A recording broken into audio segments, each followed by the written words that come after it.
जैसा कि आप लोगों का क्लास 9th से अक्टूबर मंथ का मासिक परीक्षा चल रहा है, तो यह वीडियो आपके लिए काफ़ी महत्वपूर्ण होने वाला है, क्योंकि प्यारे बच्चों क्लास 9th के लिए हम लोग सोशल साइंस का बिल्कुल ही ओरिजिनल पेपर लेकर के आ चुके हैं। आपके एग्जाम में 100% यही क्वेश्चन पूछेगा, ठीक है। और अभी के इस वीडियो में सब्जेक्टिव ऑब्जेक्टिव दोनों का आंसर किया हम आपको बताएंगे, और इसका PDF के रूप में आंसर कहाँ से डाउनलोड करना है ये भी हम आपको सिखाएंगे। तो देख लीजिएगा, विषय कोड 111 रहेगा, टाइम 1.5 घंटा का मिलेगा, टोटल 50 नंबर का एग्जाम होगा।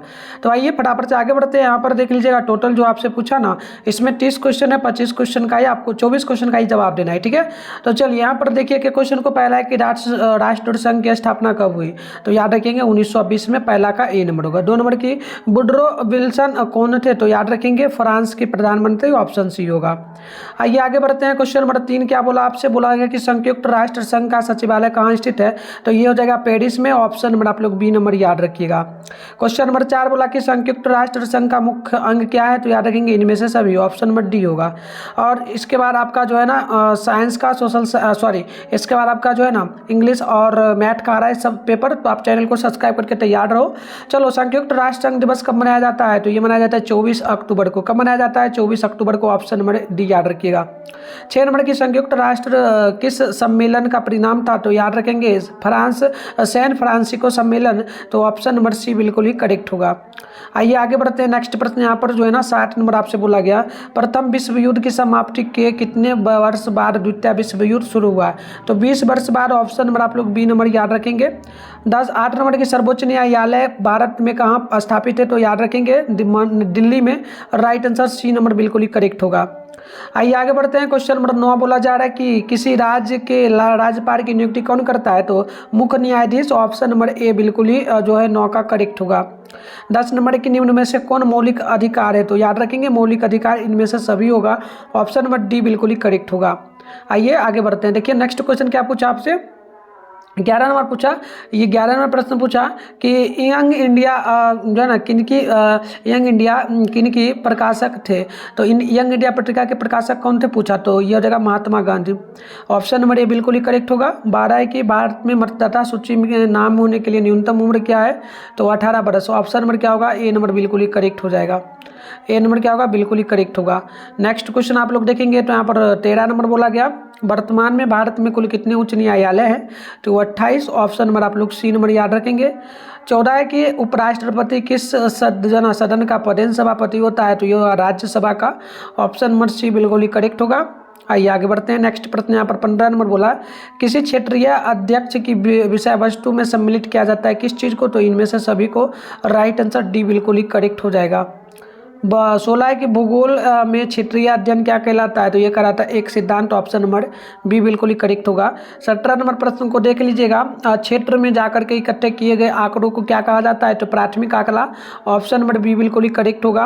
18 नंबर की क्षेत्रीय अध्ययन किस रूप में करना चाहिए। तो याद रखिएगा उचित वातावरण में, ऑप्शन नंबर सी बिल्कुल ही करेक्ट होगा।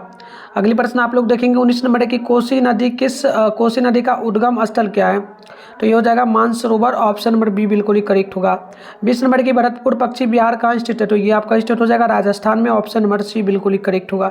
तो चलिए मैं आपको सारे क्वेश्चन का भी कंटिन्यू आंसर बताऊंगा, ठीक है प्यारे बच्चों। तो उससे पहले आप लोग यहाँ पर देख लीजिएगा, मैं सारे प्रश्न का आंसर यहाँ पर लेकर आके आ चुका हूँ, ठीक है। सब्जेक्टिव भी है, इसका आंसर मैं आपको आगे बताऊंगा, अभी मतलब डाउनलोड करने के लिए पहले सिखाता हूँ, ठीक है। तो देखो इसका आंसर कहाँ से डाउनलोड कर पाओगे, मैं आपको फटाफट से सिखा देता हूँ, फिर वीडियो में कंटिन्यू आंसर बताएंगे। आंसर की डाउनलोड करने के लिए आपको गूगल ओपन करके मिठुन स्टडी सेंटर सर्च करके डाउनलोड करना है। कैसे करना है चलिए फटाफट से हम लोग जो है ना सीख लेते हैं। तो चलिए फटाफट से आगे बढ़ते हैं। देखिए गूगल ओपन करना है, सर्च बार के आइकन पे आपको क्लिक कर लेना है, और अभी आप इस चैनल पे जो वीडियो देख रहे हो ना, चैनल का नाम है मिठुन स्टडी सेंटर। आप लोग चैनल का नाम मिठुन स्टडी सेंटर गूगल में आकर के क्या करेंगे, गूगल में आइए, मिठुन स्टडी सेंटर सर्च कर लीजिए, फिर ऊपर कर लीजिएगा फर्स्ट में ही आपके सामने देख लो मिठुन, एक सेकेंड देखो फर्स्ट में मिठुन स्टडी सेंटर का ऑफिशियल वेबसाइट मिला, इस पर क्लिक कर दोगे। क्लिक करते इस प्रकार से इंटरफेस पेन होगा। अब आराम से आप लोग क्या करोगे, स्क्रॉल डाउन करके नीचे चले आओगे। नीचे आओगे तो यहाँ पर देखना आपके सामने जो है ना, यहाँ पर देख लेना क्लास 9th का सेशन मिलेगा, class 9th October monthly exam question paper download, ये फर्स्ट वाला जो मिल रहा है इस पर आपको क्लिक करना है। क्लिक करते इस प्रकार से इंटरफेस पेन होगा। आराम से स्क्रॉल डाउन करके नीचे चले आओगे। नीचे आओगे तो यहाँ पर देखना आपके सामने पहले व्हाट्सएप ग्रुप का लिंक मिलेगा, इसे ज्वाइन भी कर लेना, ठीक है। और नीचे आओगे तो यहाँ पर ऑल सब्जेक्ट है, फिलहाल आपको सोशल साइंस का करना है। सामने डाउनलोड लिखा है, डाउनलोड पे क्लिक कर दोगे। पेज को यहाँ पर आपको जब भी आना है रिफ्रेश करते रहना है, ताकि सब्जेक्टिव का आंसर यहाँ डाला जाएगा तो आपको दिखेगा तो लिख पाओगे। तो फिलहाल ऑब्जेक्टिव का आंसर की प्रॉपर यहाँ पर सही से दिया गया, आप इसको लिखना चाहो तो लिख सकते हो। सब्जेक्टिव की बात करेंगे तो यहाँ पर आपको सारा आंसर दिखेगा, तो आप आकर के अच्छे से यहाँ से डाउनलोड बिल्कुल कर लीजिए। तो चलिए यहाँ पर देख लेते हैं किस नंबर क्वेश्चन है कि नागार्जुन सागर परियोजना किस नदी पर बना हुआ, तो कृष्णा पर। ऑप्शन नंबर आप लोग बी नंबर याद रखिएगा, ठीक है। क्वेश्चन नंबर 22 देखिए, सुनामी मीटर द्वारा क्या मापा जाता है, तो इसके द्वारा मापा जाता है सुनामी मीटर द्वारा। तो सुनामी मीटर है तो इसके द्वारा भूकंप, भूस्खलन, भूकंप, तो सुनामी को ही ना नापा जाएगा, प्रॉपर याद नहीं है सुनामी मीटर। तो हाँ शायद यही होगा, समुद्री में जो भूकंप आता है उसको मापा जाता है, ठीक है, सुनामी को। चलिए क्वेश्चन नंबर 23 है कि निम्न में से कौन सामुदायिक स्थल है। सामुदायिक स्थल आपका क्या हो जाएगा, इनमें से सभी। ऑप्शन नंबर क्या होगा, बिल्कुल ही डी नंबर करेक्ट होगा, ठीक है। चलिए आगे बढ़ते हैं। क्वेश्चन नंबर 24 को देखिएगा, निम्न में से किस आपदा की संभावना ग्रीष्म ऋतु में अधिक रहती है, तो ये जगह सूखा का। ऑप्शन नंबर बी बिल्कुल ही क्या होगा, करेक्ट होगा। देखिएगा 25 है कि निम्न में से कौन उत्पादन निष्क्रिया का साधन है, तो ये उस उत्पादन निष्क्रिया का साधन जो होगा लैंड यानी भूमि हो सकता है। ऑप्शन नंबर डी बिल्कुल ही करेक्ट होगा। देखिए 26 है कि निम्नलिखित में से कौन उत्पादन का साधन है, तो उत्पादन का साधन क्या हो सकता है, वितरण, पूंजी, विनिमय, उपभोग। तो उत्पाद कैसे कर सकते हैं हम लोग, पूंजी के द्वारा तो नहीं, पूंजी भी चाहिए, विनिमय भी चाहिए और वितरण, साथ में उपभोग ही होगा मेरे ख्याल से। ऑप्शन डी होना चाहिए। चलिए क्वेश्चन नंबर 27 का मनरेगा के तहत न्यूनतम कितने दिनों की रोजगार देने की गारंटी है, तो 100 दिनों का। बी नंबर बिल्कुल करेक्ट होगा। देखो 28 है कि बिहार में ग्रामीण क्षेत्रों में कौन सी बेरोजगारी पाई जाती है, तो ये आपका हो जाएगा जो ना प्रच्छन्न, ठीक है, प्रच्छन्न बेरोजगारी। ऑप्शन नंबर बिल्कुल ही डी होगा। देखिए 29 नंबर प्रश्न बोला कि निम्न में से किस महीने में खरीफ की फसल काटी जाती है, तो खरीफ की फसल आप कमेंट करना है इसका, ठीक है। इसका ऐसे आंसर जहाँ से बताऊँ वहाँ से डाउनलोड कर लेना, नहीं अगर हो पाए तो। देखो महाजन के ऋण में ब्याज का दर बैंक की अपेक्षा क्या होती है, तो निम्न होती है। ऑप्शन बड़ी होगा। तो इस प्रकार से हमने टोटल ऑब्जेक्टिव देख लिया। सब्जेक्टिव की बात कर ले तो ये सारा क्वेश्चन है, ठीक है। देखो मेरे पास सारा है, इसका वीडियो हम नेक्स्ट लेकर के आ रहे हैं, आप तैयार रहिए, चैनल को सब्सक्राइब करके देख सकते हो। सारा का सारा क्वेश्चन है, इसका आंसर भी है इसी वीडियो में, ठीक है।